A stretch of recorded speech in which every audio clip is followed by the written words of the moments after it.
నమస్కారం run TV Telugu వార్తలకు స్వాగతం. నేనే మీ శాలిని ప్రియ. నేటి సంచలన వార్తలతో మీ ముందుకు వచ్చేసాను.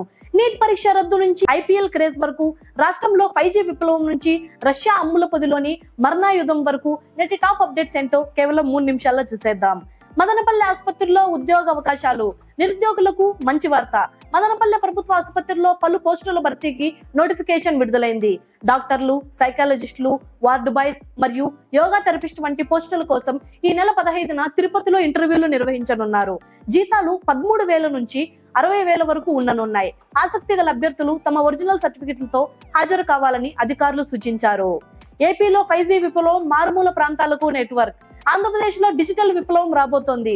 డిజిటల్ భారత్ నిధి పథకం కింద రాష్ట్ర వ్యాప్తంగా కొత్తగా 707 సెల్ టవర్లు ఏర్పాటు చేయనున్నారు. ముఖ్యంగా అల్లూరి సీతారామరాజు, మన్యం వంటి ఏజెన్సీ జిల్లాల్లో సిగ్నల్ సమస్యలకు చెక్ పెట్టడమే లక్ష్యంగా ప్రభుత్వం భూములను అప్పగించింది.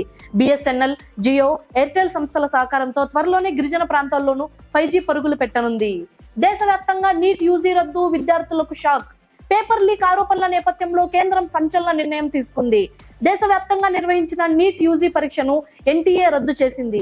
ఈ కేసును సిబిఐకి అప్పగించడంతో పాటు సుమారు 23 లక్షల మంది విద్యార్థులు మళ్లీ పరీక్ష రాయాల్సి ఉంటుందని స్పష్టం చేసింది.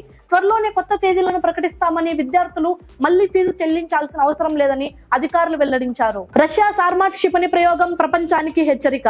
రష్యా మరోసారి తన సైనిక శక్తిని చాటుకుంది. ప్రపంచంలోనే అత్యంత శక్తివంతమైన ఖండాంతర బాలిస్టిక్ క్షిపణి సార్మాట్ ను విజయవంతంగా పరీక్షించింది. ఇది అమెరికా రక్షణ వ్యవస్థలను సైతం ఛేదించగలదని పుతిన్ ప్రకటించారు.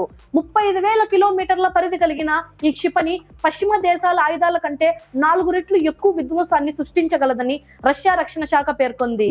IPL 2026 social media trending, Kohli top. IPL 2026 climax కు చేరుకుంది. అయితే మైదానంలోనే కాదు, సోషల్ మీడియాలోనూ విరాట్ కోహ్లీ 44% వాటాతో నెంబర్ 1 ట్రెండింగ్ ప్లేయర్ గా నిలిచాడు.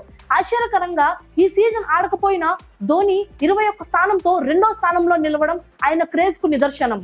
రోహిత్ శర్మ, సంజు శాంసన్ కూడా టాప్ 5 లో చోటు దక్కించుకోగా, యువ సంచలనం వైభవ్ సూర్యవంశీ పేరు ఈ జాబితాలో లేకపోవడం చర్చనీయాంశమైంది. చూసారుగా ఇవాల్టి విశేషాలు. నీట్ పరీక్ష మళ్ళీ నిర్వహించడంపై మీ అభిప్రాయం ఏంటి? అలాగే ఐపీఎల్ లో మీ ఫేవరెట్ టీమ్ ప్లే ఆఫ్ చేరుతుందా? కింద కామెంట్ సెక్షన్ లో తప్పకుండా తెలియజేయండి. ఇలాంటి లేటెస్ట్ అప్డేట్స్ కోసం చూస్తూనే ఉండండి రన్ టీవీ తెలుగు. నేనే మీ శాలిని ప్రియ. నమస్కారం.